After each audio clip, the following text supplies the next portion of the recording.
Picture this. A British comedian walks onto the most watched stage in Hollywood. 200 million people are watching at home. In the room are the wealthiest producers, the most powerful studio chiefs, the biggest stars on the planet. And this man, this outsider who never needed their approval, stands at that podium and starts naming names. Not with accusations. Not with lawsuits. With jokes. With truth wrapped in comedy. And nobody in that room laughed. Not one person. Because it wasn't funny to them. It was a warning. And they all knew exactly what warning it was. That moment happened in January 2020. For years later, the United States Department of Justice released nearly 3.5 million pages of documents. And suddenly, every word Ricky Gervais ever said on that stage landed differently. Suddenly, the man who Hollywood labeled a conspiracy theorist started looking like the only honest person in the room. And Ricky Gervais wasn't alone. There was an actor who played Jesus Christ on film who spent years screaming about child trafficking networks, and Hollywood tried to destroy him for it. There was a DJ who seemed like the happiest man on television, dancing every single day, and something in his life was so dark he never came home. There was a talk show host who built an empire on the word kind, and 3 men from her inner circle ended up in federal court. All of this connects. Every single thread leads back to the same machine. And today, we are pulling every single one of them. Stay with me. Because by the time this is over, you will never look at Hollywood the same way again. Let's start with the room. Every January, the most powerful people in the entertainment industry gather for the Golden Globe Awards. They sit at round tables in designer clothes, sipping champagne, laughing at themselves just enough to look humble on camera. The whole thing is a performance. A very expensive, very polished, very carefully managed performance. And for years, the producers of that show kept booking one particular man to host it. A British comedian named Ricky Gervais. A guy who had no Hollywood career to protect. A guy who did not care about being invited to their parties. A guy who owed them absolutely nothing. And Gervais has explained exactly why he said what he said on that stage. He made a simple calculation. In that room were 200 of the richest, most influential people in the entertainment world. But at home watching were 200 million people who had never been to one of those parties. People who had never signed an NDA. People who had never seen what happened after the cameras stopped rolling. And Gervais chose those 200 million people every single time. What he said on that stage in January 2020 would echo for years. He looked directly at the A-list crowd and reminded them they were in no position to lecture anyone about morality. He referenced a certain private island. He referenced a certain private jet. And he did it with a smile, which made it worse. Because nobody in that room could react. You cannot laugh at a warning shot. You sit very still, and you pray the next bullet does not have your name on it. The cameras cut away. The producers stopped eating. The famous faces froze in their chairs. Gervais was not invited back. And while that moment was being quietly buried, 3.5 million pages of documents were building up inside FBI filing systems waiting to be released. Now meet Jim Caviezel. If you do not know his name, you know his face. Mel Gibson personally selected him to portray Jesus Christ in The Passion of the Christ, a film that earned $612 million worldwide and remains one of the highest-grossing independent films ever made. After that film, Caviezel had everything. The fame, the respect, the future. And then he did something that cost him nearly all of it overnight. He signed on to a film called Sound of Freedom, a movie based on the true story of Tim Ballard, a former federal agent who resigned his government career to rescue children from trafficking networks across Latin America. The moment Caviezel began working on that film, he said he understood what he was truly dealing with. He described the network as an 8-armed octopus. You can cut one arm off, he said. One producer, one host, one name, and the machine keeps moving. The other limbs keep working. Remove one person, and the entire system remains intact. When Sound of Freedom was finished, you would think every studio in Hollywood would be fighting to distribute it. A film about protecting children from exploitation. The easiest sell imaginable. That is not what happened. The opposite happened. Every major studio was reportedly warned to stay away. Don't distribute it. Don't finance it. Don't even be photographed near it. Caviezel claimed that word came from the very top of the media industry. That if you touched this film, you would be finished within 3 years. Hollywood's answer was not to deny that claim. Their answer was to laugh at Caviezel, brand him unstable, quietly make sure his phone stopped ringing. The film came out anyway without a single major studio behind it, made on a fraction of a normal Hollywood budget. It earned $251 million at the box office. The audiences showed up. The industry did not. And Jim Caviezel kept talking. Now here is where we have to talk about Ellen DeGeneres. Because when Caviezel was being mocked for speaking, and when Gervais was being quietly blacklisted, someone else in Hollywood was at the absolute peak of her power.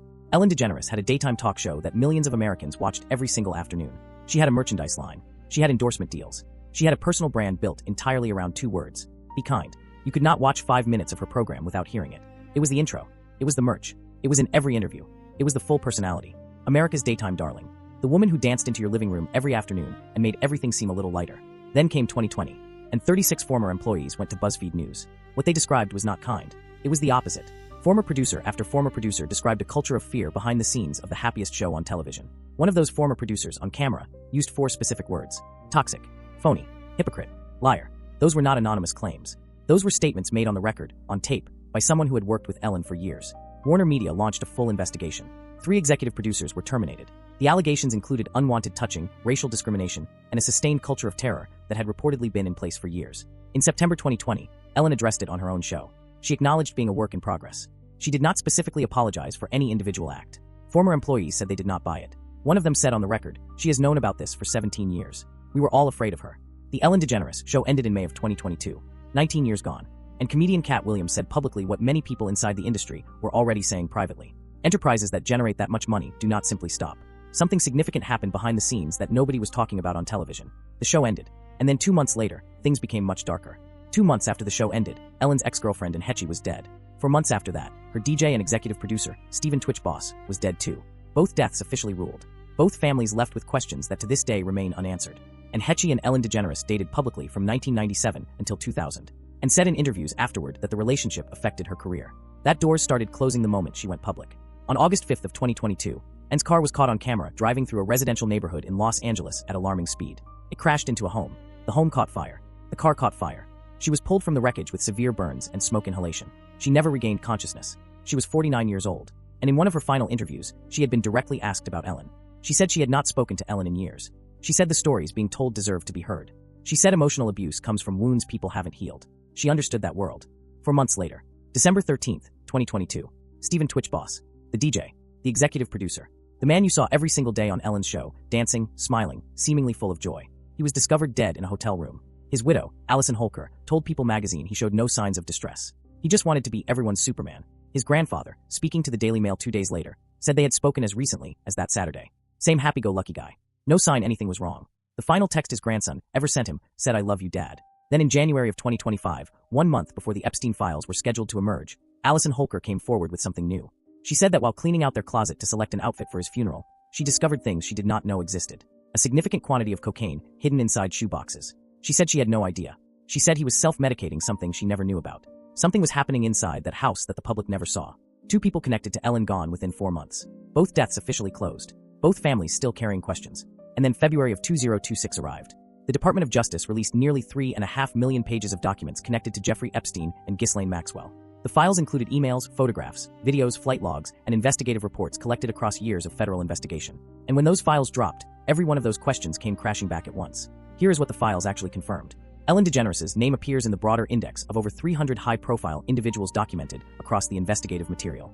Her name being in those files is not speculation. That part is documented. What those documents do not do is accuse her of a crime. Her name appearing in those files is not proof of wrongdoing. But it does place her in a universe of association that requires serious scrutiny when you look at what we already know about the men closest to her. Because this is the part that is not hearsay. This is not speculation. This is court record. This is established fact. Ellen DeGeneres was publicly close with 3 men who were each independently convicted of serious crimes. 3 different men. 3 different convictions. All involving exploitation or abuse. Number 1. Sean Diddy Combs. Combs appeared on Ellen's show multiple times over the years. They had a documented friendship. In 2016, on her program, in front of a live audience, she gave him a nickname on camera. In September of 2024, Combs was arrested on federal charges. In July of 2025, after a trial that shook the entertainment industry, a jury found him guilty on 2 counts of transporting individuals across state lines for prostitution. On October 3, 2025, Judge Arun Subramanian sentenced Sean Combs to 50 months in federal prison. He also received a $500,000 fine and 5 years of supervised release. Prosecutors had sought 11 years. The judge said in court that he was sending a message to abusers and victims alike that the exploitation of women would be met with real accountability. Combs called his own actions, in his words, disgusting, shameful, and sick. His legal team has since filed for appeal, with the Second Circuit Court approving an expedited review. Number 2. Harvey Weinstein. Ellen and Weinstein were photographed together at industry events. He appeared on her program. She publicly supported his work during his period of maximum Hollywood power. Then in October of 2017, a New York Times investigation shattered the silence around Weinstein and launched the entire Me Too movement. Weinstein was convicted in New York in 2020, sentenced to 23 years in prison. That conviction was overturned by the New York Court of Appeals in 2024 on procedural grounds. His retrial began in April of 2025. On June 11th of 2025, a jury found Harvey Weinstein guilty again, convicted on 1 count of criminal sexual act in the first degree involving a woman named Miriam Haley.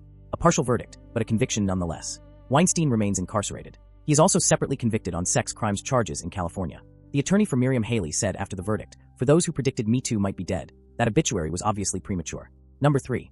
The third man in Ellen's circle who ended up in legal jeopardy would need its own full investigation to properly document. But the pattern across all 3 is not coincidence. These are not random acquaintances. These are people who were publicly, visibly, repeatedly associated with someone who built a brand around the concept of kindness. And each of them was later convicted of crimes involving the abuse of other people. Now return to Gervais. Because what he said on that Golden Globe stage in January 2020 now reads like a map. He told that audience they were in no position to lecture the world about ethics while working with certain kinds of people.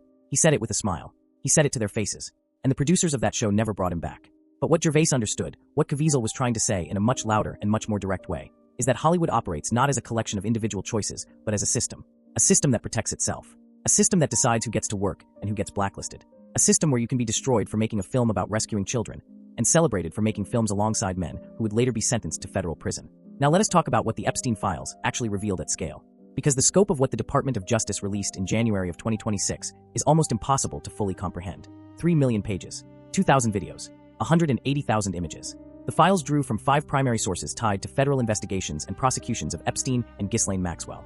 Deputy Attorney General Todd Blanche told reporters that more than 500 reviewers worked to process the material. He also stated that the January 2026 release would be the final major release required under the Epstein Files Transparency Act, the bipartisan law signed by President Trump in November of 2025. What emerged from those files was staggering. Lawrence Summers, the former United States Treasury Secretary and longtime Harvard president, was shown to have exchanged emails with Epstein as recently as 2019, years after Epstein's initial conviction on sex crime charges. In one exchange, Summers asked Epstein for dating advice about a young woman he described as his mentee. When those emails became public in late 2025, Summers resigned from teaching at Harvard. He was removed from the board of OpenAI. Harvard announced in February 2026 that Summers would resign from all academic roles by the end of the school year. The files also included photographs of former President Bill Clinton in a hot tub, photographs with Epstein in various locations, photographs on an airplane alongside musicians including Michael Jackson and Diana Ross. Clinton's spokesperson accused the Trump administration of selectively releasing material to protect certain people while exposing others. Peter Mandelson, the longtime British politician who had recently served as the UK's ambassador to the United States, was found to appear multiple times in the Epstein files. In released documents, Mandelson was shown calling Epstein his best pal. The documents also raised questions about whether Mandelson had shared confidential government information with Epstein. British Prime Minister Keir Starmer fired Mandelson from his ambassadorship in September of 2025. In February 2026, Mandelson resigned from the Labour Party and the House of Lords entirely. In France, former Culture Minister Jack Lang, who headed the Arab World Institute, resigned from that institution in February of 2026. A video emerged from the files of Epstein and Lang together outside the Louvre in Paris. And then there was Elon Musk. A 2012 email emerged from the files in which Epstein asked Musk how many people would need a helicopter ride to the island. Musk's reply indicated it would be him and his then wife Tallulah Riley, and he expressed interest in which night would have the best party. This directly contradicted Musk's earlier public claim that he had refused to attend any Epstein events. After the files were released, Musk posted on his own platform X saying he had never been to any Epstein parties and had called multiple times for the prosecution of those who committed crimes with Epstein. The contradiction between the emails and his public denial became one of the most circulated stories of the entire file release. A CNN poll conducted in January of 2026 found that 49% of Americans were dissatisfied with how much of the Epstein files the federal government had released. 6% said they were satisfied. 2/3 of respondents believed the government was deliberately withholding information. That number tells you something important. This is not a fringe concern. Half the country thinks the full truth has not come out yet. What the Department of Justice also disclosed was a spreadsheet compiled from hundreds of tips called into law enforcement about prominent individuals. Deputy Attorney General Todd Blanche described these calls as having been quickly determined not to be credible. But survivors of Epstein's crimes responded with outrage. A group of 18 women released a joint statement saying, "Once again, survivors are having their names and identifying information exposed while the men who abused us remain hidden and protected. There is something critical to understand about what is happening here. The presence of a name in these files does not prove a crime. People appear in these documents for many reasons. A name in an email, a photograph at a dinner, a flight log entry, none of that alone constitutes evidence of wrongdoing. But here is what the files do prove beyond any doubt. Jeffrey Epstein spent decades building relationships with some of the most powerful people on earth. He maintained those relationships after his 2008 conviction. He maintained them after his plea deal. He maintained them right up until his arrest in 2019. And every single person who was in that network made a choice to stay in it. The global reaction to these files has been significant. Al Jazeera, the BBC, and Le Monde have all published major investigations. Russia's Foreign Ministry spokeswoman Maria Zakharova issued a statement pointing to the revelations as proof of what she called Western moral decline. The Kremlin used these files as international propaganda. That is the scale of what has been released. This is not a domestic scandal anymore. This has become a global reckoning. And here is where Jim Caviezel's warning sounds different today than it did when he first gave it. He talked about an 8-armed octopus. He said you can cut one arm off, and the machine keeps going. He was talking about something much larger than any single name. He was describing a system of mutual protection. A system where the powerful protect each other not out of loyalty, but out of necessity. Because if one of them falls and talks, the whole thing collapses. That is why nobody laughed when Gervais made his jokes. That is why Hollywood tried to kill Sound of Freedom before a single ticket was sold. That is why a DJ on the happiest show on television had boxes of cocaine hidden in his closet that his own wife did not know about. There was something happening behind all of these smiling faces that the cameras were never allowed to see. And now the cameras have been replaced by 3 million pages. The story is not over. Sean Combs is appealing his conviction. The Second Circuit approved an expedited hearing scheduled for April of 2026. Survivors of Epstein's crimes are still demanding that the names protected by redactions be revealed. Members of Congress from both parties are demanding full unredacted access to every remaining file. The Manhattan District Attorney's Office has indicated it is prepared to go to trial again on the Harvey Weinstein rape charge that ended in a mistrial. There are threads still being pulled. Ricky Gervais pulled at them from a comedy stage. Jim Caviezel pulled at them from a film set in Latin America. Neither of them had the files. Neither of them had the evidence. They had something else. They had the ability to look at a room full of the most powerful people in the world and see something that did not add up. And they said so, at cost to themselves. And every institution in Hollywood lined up to tell the world they were wrong. 3.5 million pages say otherwise. The question that remains is not whether the machine existed. The files confirm it did. The question is how deep it goes. How many names are still behind those redactions? How many people in that Golden Globe audience in January 2020 heard Gervais make his joke and felt something tighten in their chest? How many of them are watching the news right now, waiting to see if their name is next? That is the thing about a machine this large. It does not fall all at once. It falls piece by piece. One conviction, one resignation, one email released into 3.5 million pages. And the people who warned us years before the files dropped, the ones who were laughed at and blacklisted and called unstable and dangerous, they are not laughing either. They knew what was in that room. They knew what was on that island. They knew what the machine was protecting. Now everyone does.